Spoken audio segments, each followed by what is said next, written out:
Okay, we've got quite a few counties. That's really amazing. Love that. So this all started with just 2 counties that are starting a brand or having their first death penalty case, and they contacted our administration in Tulare County and asked to have a Zoom meeting with our administration and the appeals department, and they wanted to have the court reporters be on it as well. And after I was looking at what they were asking, I just said, can we just have them with the court reporters? Because I don't think the court reporters care too much about listening to what the appeals clerks have to do. So that's how this all came about. It was just going to be me and a couple of people, and I put it out. Maybe there are people that want to hear these things. If not, they don't have to join, but I was surprised how many people said yes, they'd like to join. So what I'm going to do is I'm just going to give a quick presentation. I'm going to show you a few little tricks that we've learned along the way, and I want to leave plenty of time for questions because I know the 2 counties, it was Solano and Mono County, have particular questions, so I wanted to give them plenty of time to be able to ask questions. I know there are people on this Zoom that have done them before, so if you have tips and tricks and other ideas, or if I'm saying something incorrect, please pop in the chat, say something. I want this to be an open dialogue. So I'll just start with assuming you've never done one before. So that's how I'm going to approach it. And then we can get into more of the details for those that have done them. So you have a death penalty and they have not declared it yet. So say, for instance, they have an arraignment. It looks like it's a special circumstance case. You don't know if it's going to be death penalty or not. You do nothing.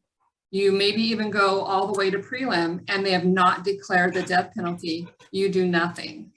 But as soon as the district attorney declares, yes, this is a death penalty case, then you need to go back and you need to start the transcripts from the beginning, from the very first arraignment. So you will be doing the arraignment all the way to the preliminary hearing as one. We call it the pre-preliminary hearing.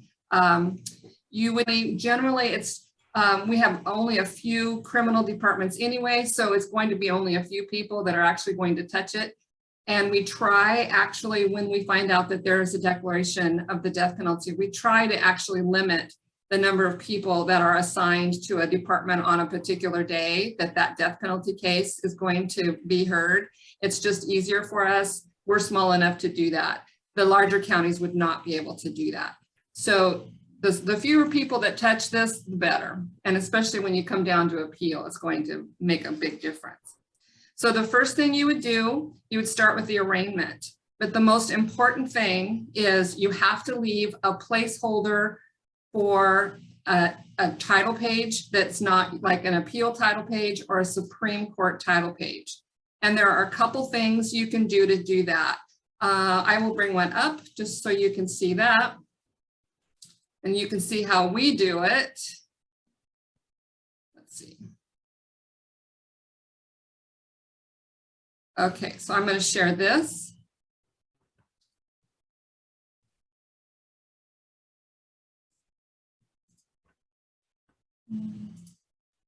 So during the day, this is a rough draft one here. So during the daily or before the appeal and before we're actually redacting anything and putting new title pages on, we have decided for our purposes, this works really well. Here's my title page, just a regular title page.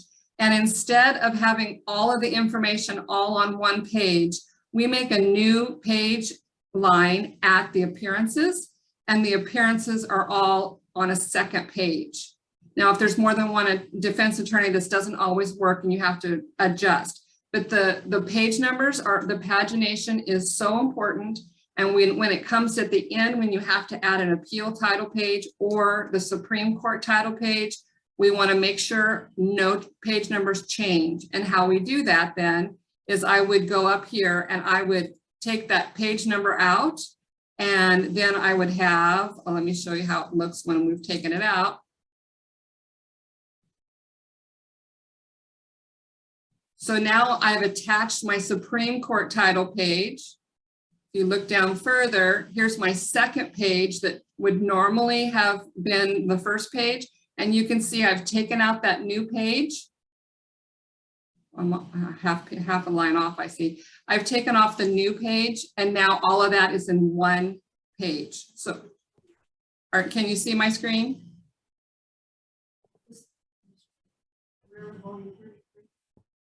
Yes. Okay. So you see where I've taken it out? Okay, I'm going to stop sharing that. Okay. So that's the most important thing, is you leave an extra page. I looked through the San Diego manual, which Jennifer, thank you for sending that on. That was very, very helpful. So for those of you that did not get it, please put in the chat that you didn't get it and put your email address. We will make sure you get that. It doesn't apply to everything we do, but it was very comprehensive. They've thought through everything. So if you have a question, you can at least look at that and see how it applies to you. They have, because they're a bigger county, they have a lot more rules than what we would have in a smaller county, but it's really, really good. But they had a different way that they do it. They make a placeholder page. I'm not really sure exactly. I wrote it down, but I don't know what I did with that. They just make a placeholder page. So they have they have one page and then they have a blank page that just says placeholder for appeal. So that also works if you don't want to mess up with your title pages. So as long as you understand that you have to have one extra page somewhere along every single volume so that you have no repagination, and the page numbers are absolutely critical. Okay, so we share the assignment sheet. Okay, the next thing it gets to is the preliminary hearing. In the larger counties, they are starting that with page 1. We do not, because like I said, we shared how our appeals court does not include it in the clerk's transcript. We are all 100% electronic. And so that might have something to do with it. So we upload everything to Yes Law. So they've just asked us to do it all together, and we do. So we continue the page number from arraignment all the way through the preliminary hearing. So that's one consecutive page number, a volume per day. San Diego does it differently, where they make a volume for all the preliminary hearing things, the preliminary hearing, and then the trial. So look through that and see which way you guys would like to do it. And either way, we have not had anything rejected. I've done probably 15 to 20 death penalty cases, and we've never had anything rejected by the way we're doing this right now. So you start the preliminary hearing. Let's see. We do not do a daily transcript until the district attorney has declared that it is a death penalty. Now, the judge can order it, especially if they are pretty sure it's going to be. If the judge orders it, they can make a request to the judge, and oftentimes the judge will say, yes, let's go ahead and do a daily on this, and that's great. Well, and especially now that we get 50% more, it has made a huge difference on whether I even want to do the transcript right away or not. And it's really, I just finished a death penalty case January 14th, and I'm working on the appeal right now, and it made a huge difference in the billing. So I'm very, very thankful that we finally got that. So you have to make sure that confidential things, Marsden's, those kinds of things, they have to be redacted into a different volume. Those also have a volume number, and the page numbers are consecutive. Just make sure you don't miss a single thing, not a single, even if they say this is continued to Tuesday, that is a volume that gets page numbers. And the other thing you need to remind your judges, and I have to do this in every trial, they don't seem to remember this, but the important thing is not a single thing, not even scheduling, no talking at all on a death penalty case can be done off the record. So if they're going to sidebar and they're just talking about, hey, let's do whatever, you need to raise your hand and say, no, not a single word can be uttered in this case without it being on the record.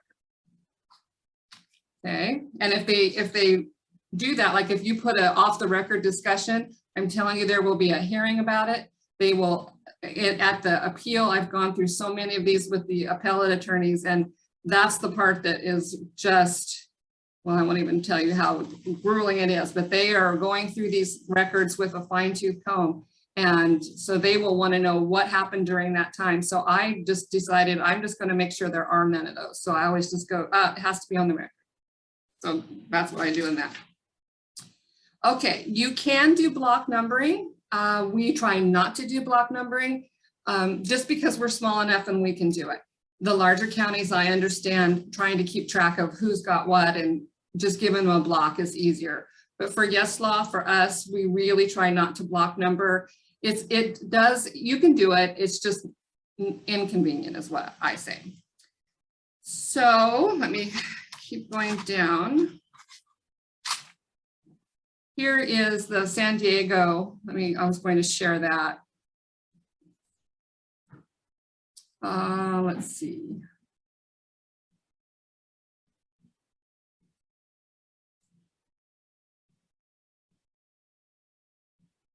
Here, can you see that? Kim, can you see that? No. Okay, let me share it. No, and on the last one, everybody saw what I saw, and that was stuff on that second page. But Okay. Okay, I'm going to share a screen. Now, can you see it? Okay, this was from the San Diego volume, San Diego's manual, and this was page 9. And this is what I was talking about for the placeholder for the appeal cover page. They do it with, they just add an additional page and they put this placeholder for appeal cover page on the second page. I have also done made a blank one when there were more than 2 attorneys that I knew wasn't going to fit on that one page by changing the appearances. I have just put this page left blank. This page left intentionally blank. I have done that before. And we've done that all different kinds of ways, especially with the block numbering. You can do that if you don't want to block number. Let me stop that share. Okay. Okay, so we have the preliminary hearing. The other thing that I don't know how many are on Yes Law. If you're on Yes Law, will you put in the chat so I can see how many people are able to upload to Yes Law? And with the death penalty cases, now we are automatically able to do the entire record electronically. Not a single page is printed, nothing. And it is fabulous. That Yes Law has been the best thing that we ever used. And we had trouble getting it through because we had people that did not want to do it. But believe me, this has been the biggest time saver and money saver that I've ever had to do. And I've done thousands and thousands of transcripts now where we've been on Yes Law since 2000, I think in 16, maybe 17. And it's just, we all love it now. So we do everything electronic. So we have, I'm not sure how you're uploading them, but we have something for the clerks. We have, if it's an appeal, we upload it to this place. If it's for a district attorney, we upload it here and there. So what we decided to do on appeals, this is technically appeal, but not really. And we don't want the appeals clerks to actually get them because they're going to think, what is this? So we made a new destination for billing purposes and auditing purposes. And we made it's called multi-volume appeal. And that's whenever we need to upload something that's not going to go into a file, it's not going to go to appeals, we upload it to there so that if the court ever needed to go and look, we're billing for a daily, for instance, where is that and where are we going to put it? We upload it to that email address. The clerk's office could look at it if they needed to, but it doesn't go directly to the appeals clerk. So it's just for auditing purposes. We weren't having it go to a particular place, and they decided that for auditing that did not work. So you might talk to your admin about in doing a new address. So same with the preliminary hearing, make sure you have the two title pages. Now, some counties at this point through this whole thing and before the trial, they're doing the original M5. We do not do the original M5, basically because we're doing electronically. So we just upload it to the parties and to the the multi-volume. So we're not billing for OM5, we're just billing for the daily. So it's an ON2 or 2 additional copies for additional defendant. So make sure you check with your local county so you know if they want the ON5 or not. And the reason why the counties are doing, they want the pre-preliminary hearing, that starts a whole new volume when you, page number, when you get finished with the preliminary hearing. When it goes to the information, that's page 1. So this is to keep the appeal process going really fast because it's an automatic appeal. And that means they've already got that other chunk already done. It's just sitting there. So talk to your appeals clerk, see if they actually want that part done. And do they want it? Do they want the discs? Do they want all of that? So just, we're not even having to do discs at this point because we're doing it purely through Yes Law, and they're uploading them to the governor, to the DA, to the attorney general, and that sort of thing. So make sure you check with whether you need to do OM5. Okay. Also check if they need the CDs. Okay, they're on in the LA County manual and the San Diego County manual. They did a whole thing on how you have to do your discs if you're doing discs. So if you need to actually look at it, go look at the manual. The LA County one was on page 7. Okay, so now we finished with the prelim. We're done. That is like pre-preliminary hearing, pre-trial. That is all by itself. Now they come up for information, arraignment on the information. That starts with volume 1, page 1. So now this is going to be the actual trial appeal part. And this part is, we also do it daily. By then they should have declared that it's going to be a death penalty, so you would know. And if it's not, you would go back to that arraignment, start page 1, volume 1. And we use that same little assignment sheet that I showed you, just everything's the same. Okay, so you do your 2 title pages, just like on the previous ones, but starting with page 1. Make sure you pull out all the confidential things. That's going to have its own volume, and those will have their own separate upload. Now, depending on the case and who the attorneys are, you can discuss with the attorneys how they want the dailies. Most of the time I found in the pre-trial stuff before the trial, they don't really care if it's going to be the next morning. And when I say daily, I'm saying that it should be produced and delivered by the next hearing the next morning. Like if it's done at 10 o'clock today, it should be done in the next morning. I'm not talking about 3 days from now, 4 days from now. A daily is the next day. And if you're doing it the next day, you can get the 50%. So now the incentive to do the 50% and do the dailies more often. And we used to just let them go through and I'll get it done, give me your page number. But now since we got that 50%, we're just right on it. Even if it's 10 pages, I'd love to get 50% more. So we are trying to do the dailies as we do the pre-trial stuff. So you can talk to the attorneys ahead of time and find out what it is that they're asking. Do they want something right away? Do they need a rough draft that day? And then you'll get them the final in the morning. Just talk to them. I don't charge for a rough draft if I'm going to be doing a daily because I'm going to be giving it to them right away. So talk to them, find out what they really need. Can they wait? Just if you're really busy and you're in a busy court, they will work with you and no one's going to, you're not going to get in trouble for not doing the daily, but we do try to keep up with it.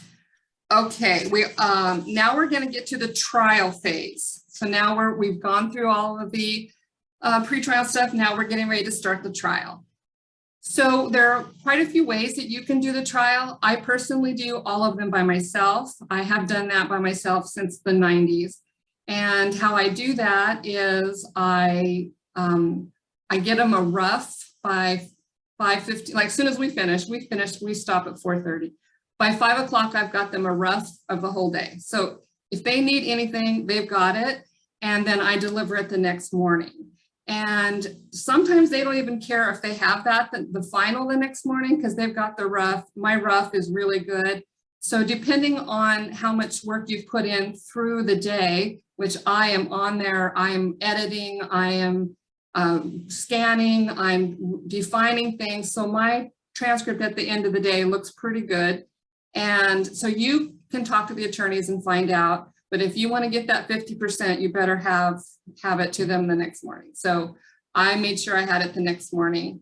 And we don't have 300-page days, and that's how I'm able to do it. We generally have less than 200 pages. So it's not a problem for me to do that by myself. Now, some counties are doing 2 reporters. Somebody does one in the morning, somebody does the afternoon. You have to merge those at the end of the day. So one of you would have to decide, I'm going to take your morning or I'm going to take your afternoon, and I will upload it as one volume. You can do it, most of our reporters here, we do it with, I'll do one day, another reporter does the next day, and then I'll go back and do the 3rd day and the 4th day, like that. And how we do that, we negotiated with our admin, and you should look at it as well. It's code section, government code 69952. And that is when the daily transcript is prepared by a single reporter, an additional fee for technological services as set by the court with the agreement of the reporter may be imposed. So we went in and negotiated with our admin, and we got a it's $225 per day that goes to the reporter as a separate billing, $225 per day as a technological fee for doing it by yourself. So if you do it one day, a reporter does it one day, she does it by herself, she can bill that $225 extra on top of the 50% extra. Then the next day, somebody else will do it, and they can get the $225 extra, do it by themselves, going back. So that's how we are able to get the $225. If 2 reporters are doing it on the same day, nobody gets to charge that $225. And the thinking behind this technological fee, I remember when we actually did it we got it in the legislature, and because we weren't getting 50% more, there was no incentive at all. So everybody just negotiated a fee. It has to be less than an additional reporter. So if your per diem is $400, they're not going to give you $500 to do it by yourself. So the fee has to be less than an additional reporter. So this helps if you're going to have, depending on your system that you're on, if you're using a Scopus, if you're using Real Team on Case Catalyst, where they can jump into your file and they could be editing as you're going.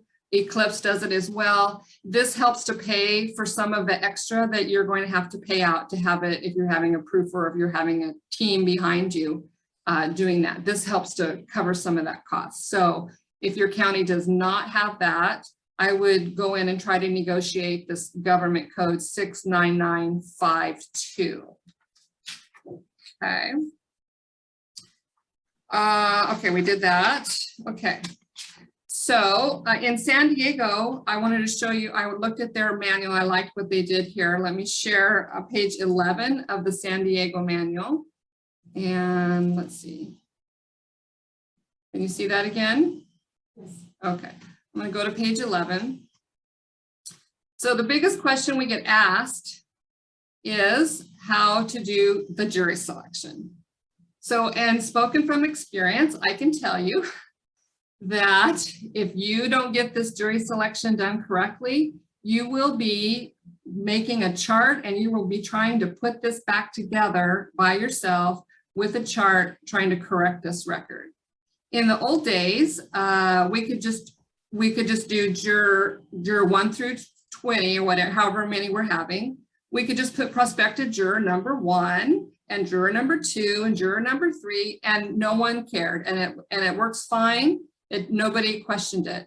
Well, then I got one that they said, no, they don't want the juror number 1, juror number 2 when they speak, they want their badge numbers. Well, I had to go back and recreate that.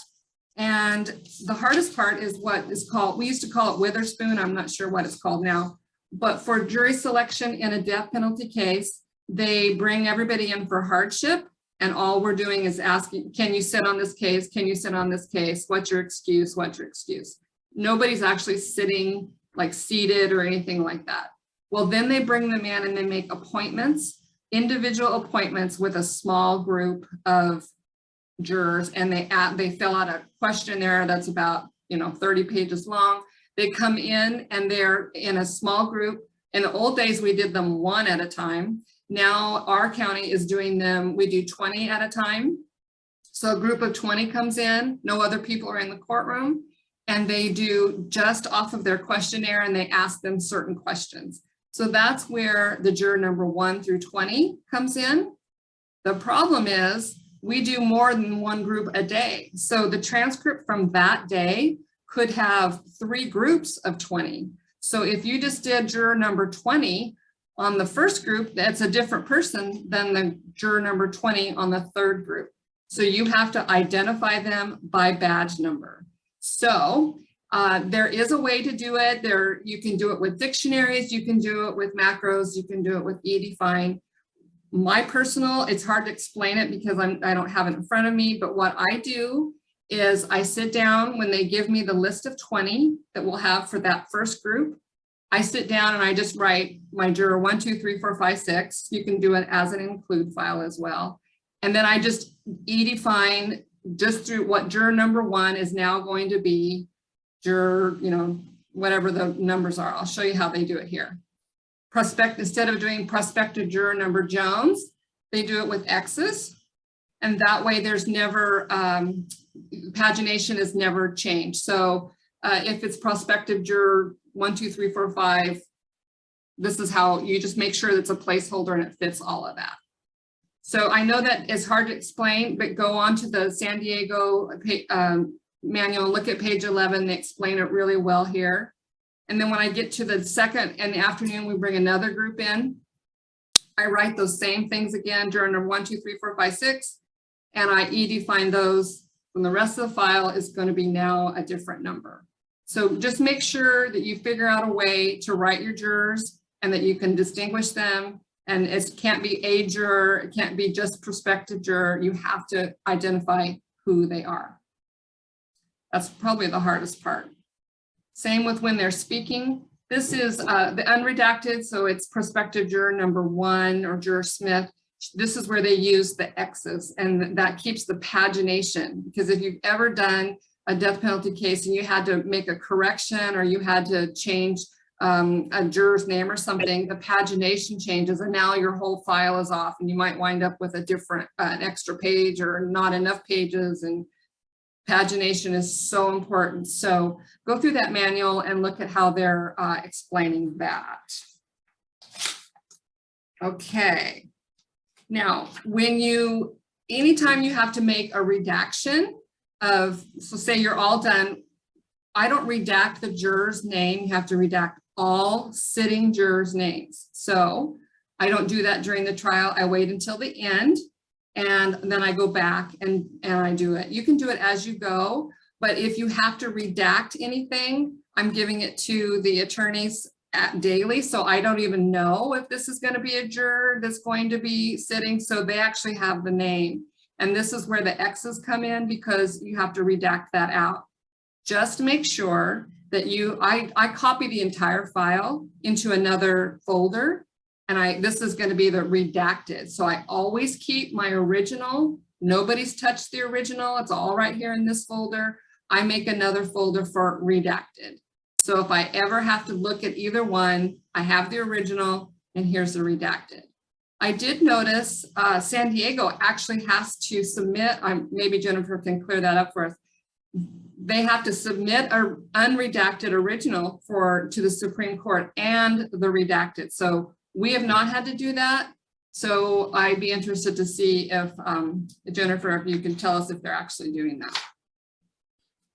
You know, Lisa, we just finished finalizing this last month, and our death penalty that sparked this just went to sentencing. So we've only had that one case that was sort of a trial and error as we put this together. So Okay. I don't know how that will look going forward, but this took about 1.5 years to finalize. So we're all very proud of it as stewards via labor management, and we can follow up with you once we know for sure. Okay, good. It was really comprehensive. You guys really thought of just about every scenario. I was really kind of impressed with what you guys did, because it's a lot of work. I mean, I just do it, but I don't know that I could write a manual about it.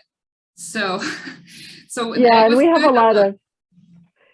lot of new employees, new staff. I think half our staff has come on in the last 3 years. So we do have some death penalties waiting to go forward. We wanted to make sure everyone was prepared. Okay, good. Well, good. And you are recently starting Yes Law, correct? We have not had that move forward yet. We've been trying to talk to reporters about it, but like you described, there's been some pushback about it getting everybody on board. So we know that we have till January to get it straightened out, and hopefully that's our next task. Well, I just from experience, we had a lot of pushback. It was from some reporters that just didn't think that they could do it, weren't interested, didn't want to purchase it, you know, for whatever reason.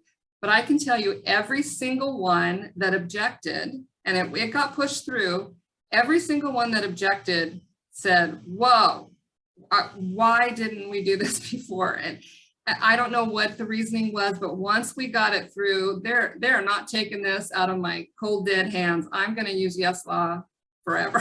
So I think every county is experiencing that. It's growing pains and it's something new. And now that we have it though, we just love it. So anyway, that's Well, thank you for that feedback. I'll make sure the other stewards know and share it with our reporters. Yeah, but we did have pushback too.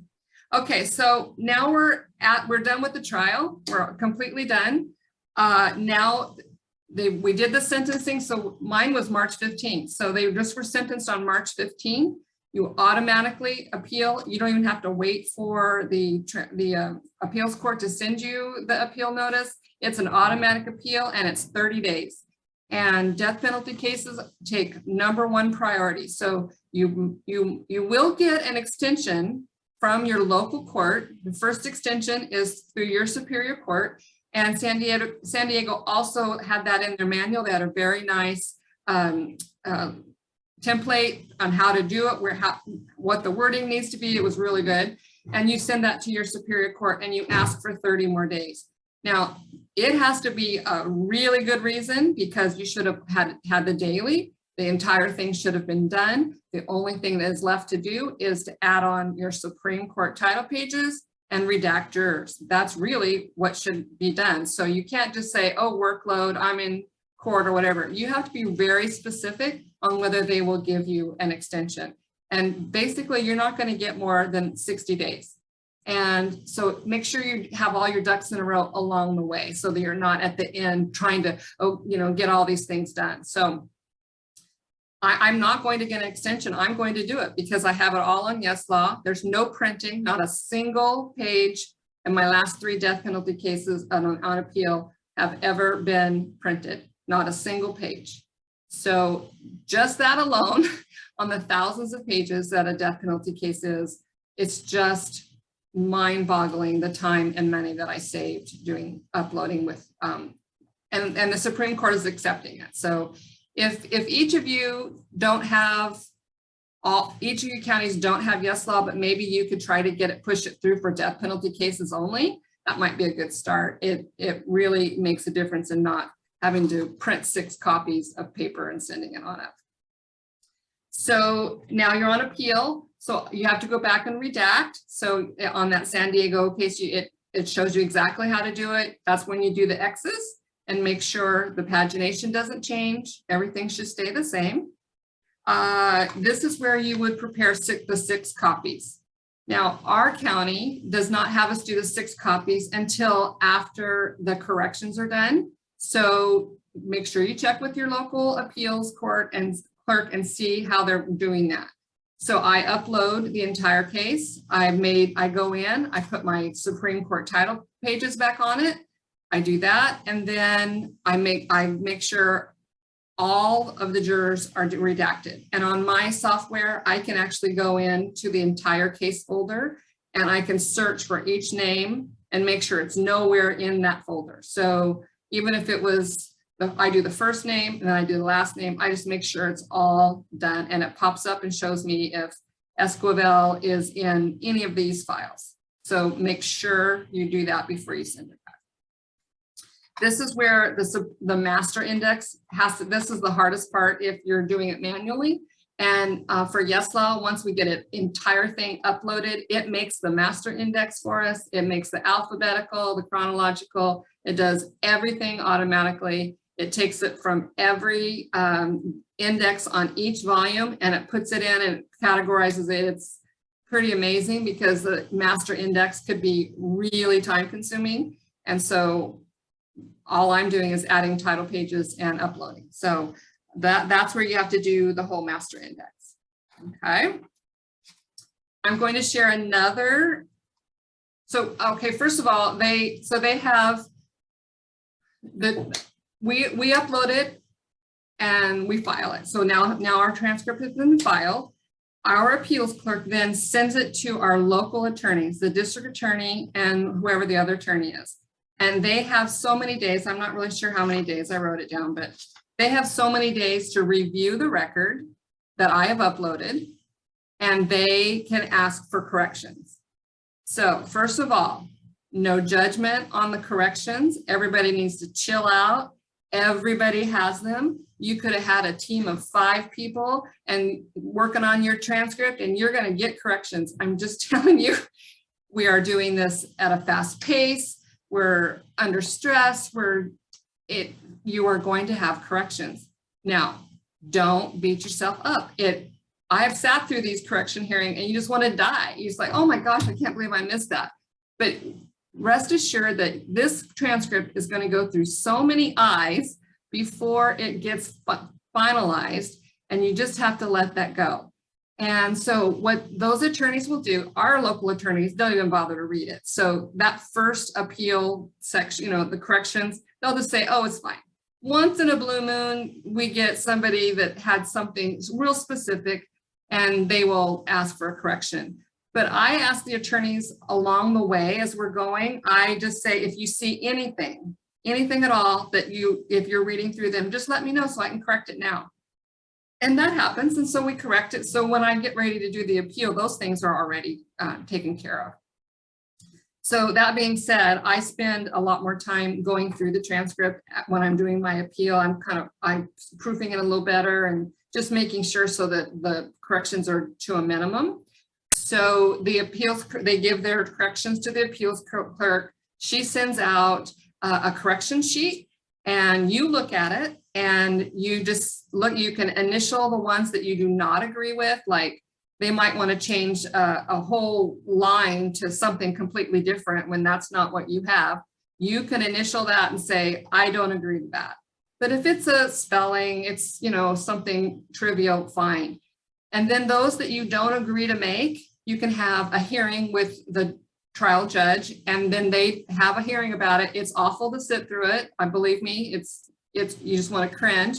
But 9 times out of 10, if I don't agree with it, the judge doesn't order it because it's got to be something pretty bizarre for me to change, to not agree to change. One of them was the district attorney was saying it was going to pique their interest, and I had the PIQUE, and she wanted to change them all to PEEK, and I disagreed, and they had a whole hearing about it. And I had to bring up, and even the judge didn't even know that there was a PIQUE. So don't just agree to everything. And if they tell you to go ahead and change it. It was a court order. Who cares? So no judgment on if you're doing a transcript or you're doing a hearing on somebody else's corrections. You just remember how much stress that was doing the daily, doing all this. Just no judgment. So don't knock somebody that has corrections. If they have pages and pages and pages of corrections, that means they didn't even bother to read it. But there's also a law that said in the old days, we would have somebody decide to do commas and question marks and all kinds of stuff. But there is a code section that says it can't be for incidental punctuation or things that cannot be obviously misinterpreted as something else. So that has cut down on the number of corrections that we have now. It's usually pretty substantial stuff. So I have made, I'm going to share another little thing. The corrections are supposed to be made through interlineation. You're supposed to strike it out and with using your single space, put it on the bottom. But if you are using Yes Law, the strikeout does not appear when you make an ASCII. So therefore, when you put it into Yes Law, it doesn't work. So I'll show you the workaround that we were able to do for that. Okay, this is an ASCII, and let me make it big. So when you make your ASCII, here's an ASCII before we upload it. So say right here where this says, did you not transport, it should have been Murillo, or it had Murillo and say they wanted Johnson. If you just did the interlineation, it would not change, it would not put the lines. So you would have the correct thing, the incorrect thing at the top, and then you use your single space, make a new line under it. So with Yes Law, if you're doing ASCIIs, you have to physically make an X to block out what the correction is. Otherwise, it will not show. So you just use your single space. You can do this when you're doing your paper corrections, but I prefer the interlineation because that's what the code says, but it doesn't work on Yes Law. So just make sure you make that correction a little differently. Okay, let's see, I think I'm at the end here. Okay, the next thing is you're going to, so once it gets from the DA and the public defender, they have a hearing and they declare the record is correct. So it's a hearing after the trial, it's before the trial court, and they say, yes, the record is correct, let's ship it off. So that's when you send it to the, you make new copies for the appeals clerk. Make sure you check with your county to see if they want new discs at this point or no discs at all. And it goes to Supreme Court and it goes out to whoever, the governor, the attorney general, and the public defender people. So 5 years from now, literally 5 years, it could be 3, but 5, maybe even 10 years, they might start actually looking at this record, and then they're going to go through this. They assign people that do nothing but read through these, and they pick through them with a fine-tooth comb. And I have, even after other people have looked at it, I am always amazed they come up with something. And it could be as simple as a spelling of a restaurant that came up twice, and nope, they got to have that corrected. So they are going to go through it really, really thoroughly. And you will have several hearings years later about it. So just be aware, another corrections thing. So don't get excited about it. Just let them do it. Okay, I already went through the extension of time. You only get 30 days and then you might get 30 days more. Okay, let's talk about if it was a mistrial or a hung jury, or they do not get the death penalty. So if it's a hung jury, a mistrial, you'll be done until the next appeal and until they retry it. So they've already got the transcript, so you're not going to have to do anything with it. But when it comes up on appeal, then you have, if it's not a death penalty, it would just be a regular plain old appeal. So your title page that you have saved the spot for that should have been Supreme Court will just be your regular appeal title page. So but remember, on regular appeals, the opening statements and jury selection is not a normal part of appeal. So if you look at the San Diego volume, let me share that, it's on page 26.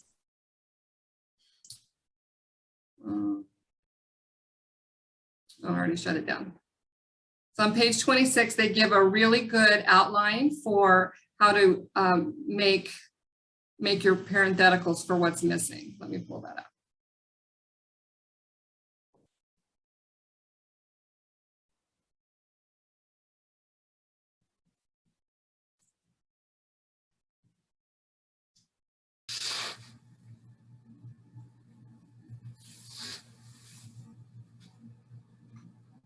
Okay, I'll share this one.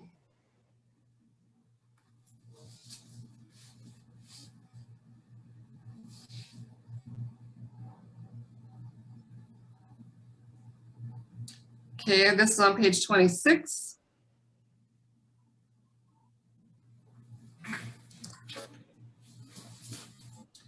Okay, so if this is your regular appeal, this is what you would put, you redact it, or you just don't put that in the appeal, and I don't change the page numbers or anything. I just put this little parenthetical. Pages 94 through 345 were jury voir dire proceedings. They have been admitted as not part of the normal record. Trial proceedings continue on page blah, blah, blah. And then here's another little blurb you can put in. Opening statements reported and transcribed during the trial have been omitted. So most of the death penalty cases we actually go to death. We don't get very many that are not death penalty, but remember you have to take out the jury selection for that. Okay, that was the end of the part that I was going to share. There were a few questions that were sent to me ahead of time, and they were asking how do you import Yes Law if the second reporter is, so if there's two reporters, which one uploads? You would need to decide who's going to be the lead reporter for the day or for the whole trial, whatever. And you would have to send the ASCIIs and do it, upload one. They asked who gets the 0 and 5 during trial. There is no 0 and 5 during trial. You only do the 0 and 2 plus 2 extra copies if there's more than one defendant. So there's no 0 and 5. You would only bill for 0 and 2. You don't bill for the 5, it's actually 6 copies. You've already been paid for the original. At the appeal, you would bill for 6 copies, not an original again.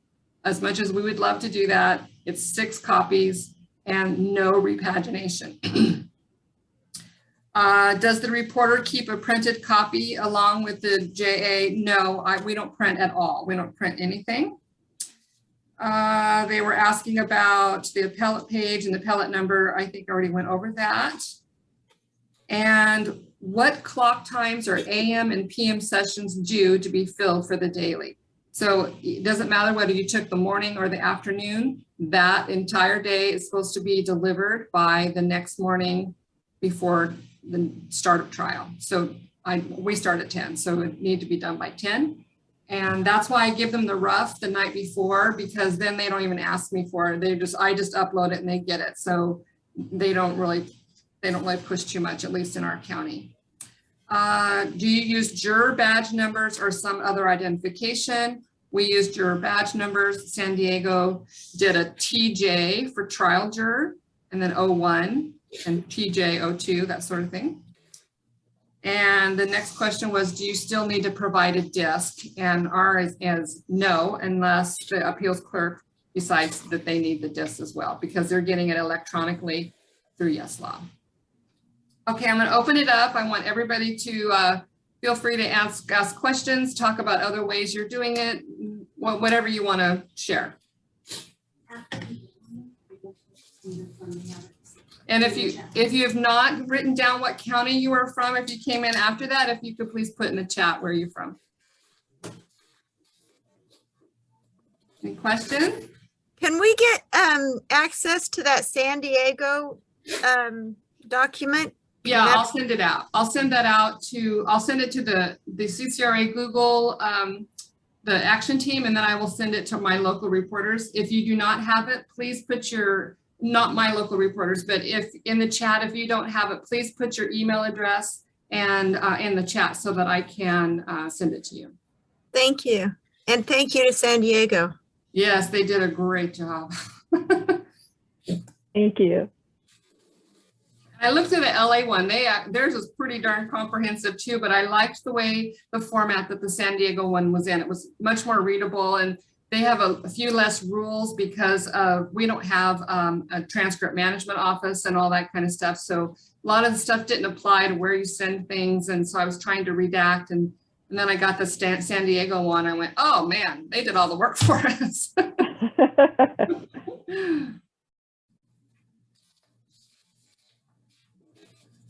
Any other questions? Nope. Thank you. Okay, well, I'll shut it off. You guys know my email address. I'll put it right here just in case. Feel free to email me. If you need more questions asked, I'm more than willing to help and do whatever I can. Alicia? Yeah. Hi, this is Michelle from Santa Clara County. How are you? Hi, Michelle.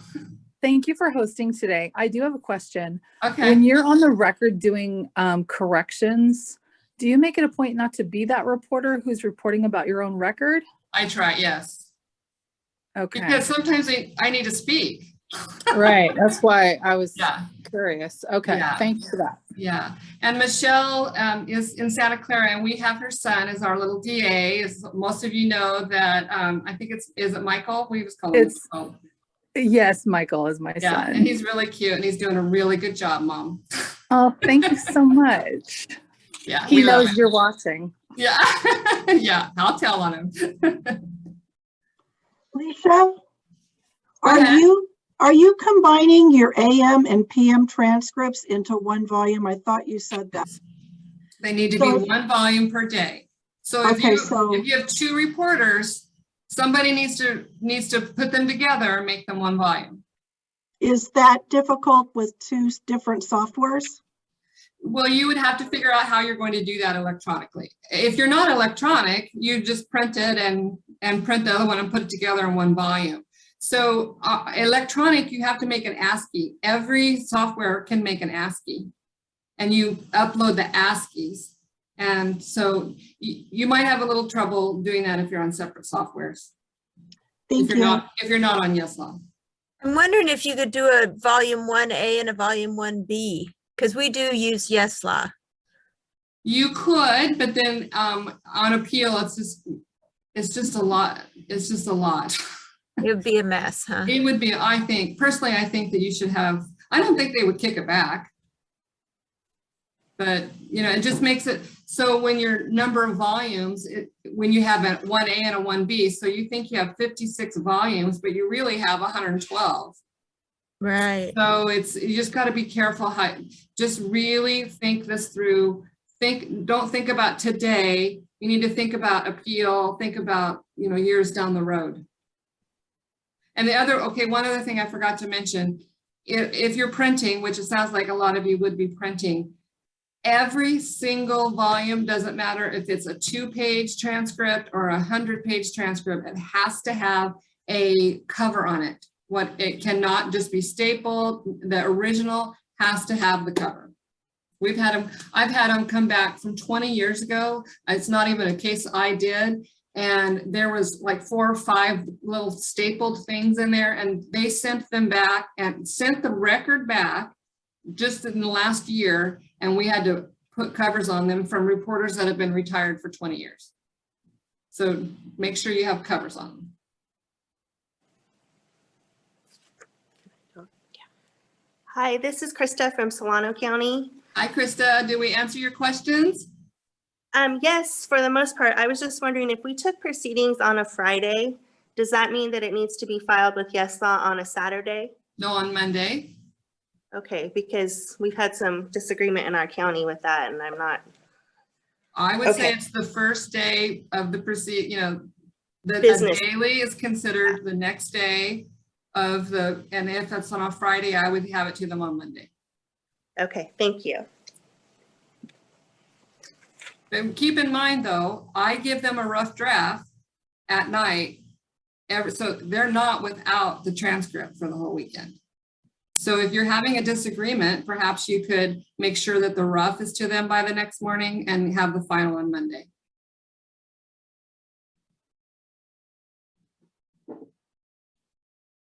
Anybody else?